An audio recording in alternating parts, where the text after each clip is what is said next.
অবস্থান করছেন না, বিশ্বব্যাপী বিভিন্ন জায়গায় আছেন, তাদের জন্য ভিন্ন রকম। যারা আরাফা অবস্থান করছেন, নবী আলাইহিস সালাম বলেছেন খায়রুদ দুআ দুআ ইয়াউমি আরাফা।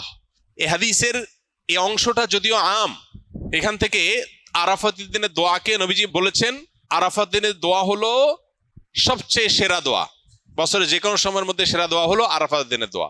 যদিও আরাফাতের ময়দানে হাজিদের দোয়া কবুল হয়, ফেরত দেওয়া হয় না, বহু হাদিস আছে। যেহেতু হাদিসে আরাফাতের দিনের দোয়াকে সেরা দোয়া বলা হয়েছে, আমরা যদি দূর থেকে আল্লাহর কাছে দোয়া করি, আশা করতে পারি আল্লাহর কাছে, আশা করতে অসুবিধা না যে আল্লাহ তাআলা দোয়া হয়তো কবুল করবেন। وخير ما انا قلت انا والنبيون من قبل لا اله الا الله وحده لا شريك له له الملك وله الحمد وهو على كل شيء قدير। আরাফাত দিনে নবী রাসূলুল্লাহ সাল্লাল্লাহু আলাইহি ওয়াসাল্লাম বলেছেন, আমি এবং আমার পূর্বে নবী রাসূলরা যত দোয়া আল্লাহর কাছে করেছেন এর মধ্যে সবচেয়ে সেরা হলো এটা, লা ইলাহা ইল্লাল্লাহু ওয়াহদাহু লা শারীকা লাহু লাহুল মুলকু ওয়া লাহুল হামদ ওয়া হুয়া আলা কুল্লি শাইইন কাদির। এটা আমরা বিশেষ করে পাঠ করব। আরাফাত দিনে হাজী সাহেবদের জন্য রোজা রাখা নিষেধ, বেশি বেশি দোয়া করবেন তারা, তাদের জন্য করণীয় আমলগুলো। আর আরাফাত দিনের অনুসরণে জিলহজের 9 তারিখে পৃথিবীর বিভিন্ন প্রান্তে থাকা মুসলমানরা নফল রোজা রাখবেন, এতে 1 বছর পূর্বের আর হায়াতে বাঁচিয়ে রাখলে আল্লাহ তাআলা অগ্রিম 1 বছরের গুনাহ আল্লাহ মাফ করে দিবেন। এজন্য আরাফাত দিনে নফল রোজা রাখবো ইনশাআল্লাহ। এই রোজাটাকে জিলহজের 9 তারিখেই রাখবো নাকি যে আপনার আরাফাত দিন হাজিদের অবস্থানকে হিসাব করে রাখবো, এটা নিয়ে দুই রকমের মত আজকাল শোনা যায়। তবে আরাফাত দিনে হাজিরা অবস্থান করছেন হুবহু ওইটার সাথে মিল রেখে গোটা বিশ্বে আসলে ওই দিনে একই সময় রোজা রাখা এটা সব ক্ষেত্রে সম্ভব না, ভৌগোলিকভাবে এটা সম্ভব না। এই জন্য জিলহজের 9 তারিখটা যদি কেউ রোজা রাখেন ইনশাআল্লাহ বিদিনিল্লাহ তিনি এই ফজিলত এবং এই তাৎপর্যের মাহাত্ম্য পেয়ে যাবেন, এবং এই মতটা অধিকতর সব দিক থেকে সমৃদ্ধ এবং যুক্তি সমৃদ্ধ। এই জন্য আমরা আরাফাত দিনে যারা আরাফাতের ময়দানে অবস্থান করছি না তারা রোজা রাখবো ইনশাআল্লাহ বেশি বেশি করে। আর জিলহজের 1 থেকে 9 তারিখ পর্যন্ত সবগুলো দিনই রোজা রাখতে পারলে আরো ভালো, তাহলে সেক্ষেত্রে ইখতিলাফ এবং মত পার্থক্যের আপনি এমনিই উঠতে উঠে গেলেন। সবগুলো দিনই আসলে রোজা রাখার চেষ্টা করা দরকার যদি তৌফিকে হয়। আমি নিজের কিছু বদভ্যাস ছাড়তে চাই যা অনেক লম্বা সময় গড়ে উঠেছে, যেমন অতিরিক্ত ফিকশনাল বই পড়া, মুভি দেখা ইত্যাদি।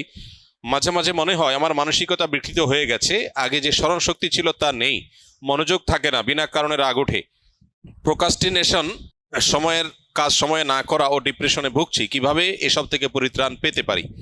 আধুনিক পৃথিবীর বেশিরভাগ মানুষ এই রোগে আক্রান্ত।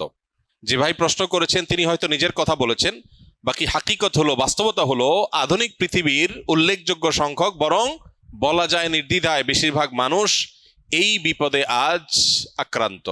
অর্থাৎ কোনো কাজে মনোযোগ বসে না, এবং কারোর হয়তো মোবাইল টেপার নেশা, কারোর হয়তো ফিকশনের বই পড়ার নেশা, কারোর হয়তো খেলাধুলার নেশা, কারোর হয়তো গেমসের নেশা। ডোপামিন এবং নেশা এগুলো আমাদেরকে আষ্টে পিষ্টে বেঁধে ফেলেছে এবং আমাদেরকে জঘন্য রকম ভাবে অসুস্থ করে ফেলেছে। এগুলো থেকে উত্তরণের জন্য আমাদের নানাবিধ উদ্যোগ থাকা উচিত। এর মধ্যে সবচেয়ে বড় করণীয় হলো যেই কোনো কাজ অতিরিক্ত নেশা হয়ে গেলে সেটা ছেড়ে দেওয়া বা সেটা থেকে সরে আসার চেষ্টা এবং সংগ্রাম চালানো দরকার। সবচেয়ে বড় কথা হলো একজন ইমানদার একটা সুনির্দিষ্ট রুটিন, যেটা খুবই প্রোডাক্টিভ হবে, তার জীবনের বারাকা আসবে, এরকম একটা রুটিন সুন্নাহর সাথে, কোরআন এবং হাদিসের সাথে মিল রেখে তিনি নিজের জন্য যে করবেন এবং সেটার উপর আমল করবেন। এবং সুন্নাহ সম্মত যে রুটিন হবে সেই রুটিনের উপর তিনি যদি আমল করেন তাহলে ডোপামিন থেকে বেঁচে থাকা তার জন্য ইজি হবে, সহজ হবে ইনশাআল্লাহ। এর বাইরে বিশেষ করে যে বিষয়গুলো তাকে অনেক বেশি আসক্তির দিকে নিয়ে যাচ্ছে, নিজে থেকে সেটা ট্রিটমেন্টের উদ্যোগ নিতে হবে। প্রয়োজনে কোনো মেন্টর, কোনো উপদেষ্টা, শরঈ উপদেষ্টা নিয়োগ দিতে হবে।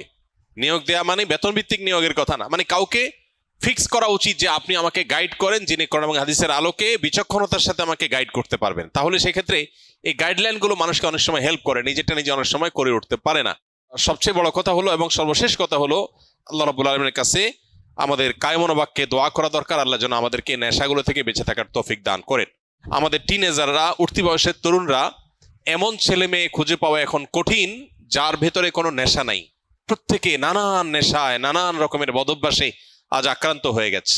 আধুনিক পৃথিবীর যে সমস্ত মায়া জাল আছে এগুলো থেকে কে কতটা দূরে থাকতে পারছেন, স্মার্টফোন থেকে, সোশ্যাল মিডিয়া থেকে কে কতটা দূরে থাকতে পারছেন, এটার উপরে অনেকখানি নির্ভর করে আজকালকার যে সমস্ত ডোপামিন, যে সমস্ত আসক্তির বিষয়গুলো ছড়িয়ে ছিটিয়ে আছে এগুলো থেকে বেঁচে থাকাটা।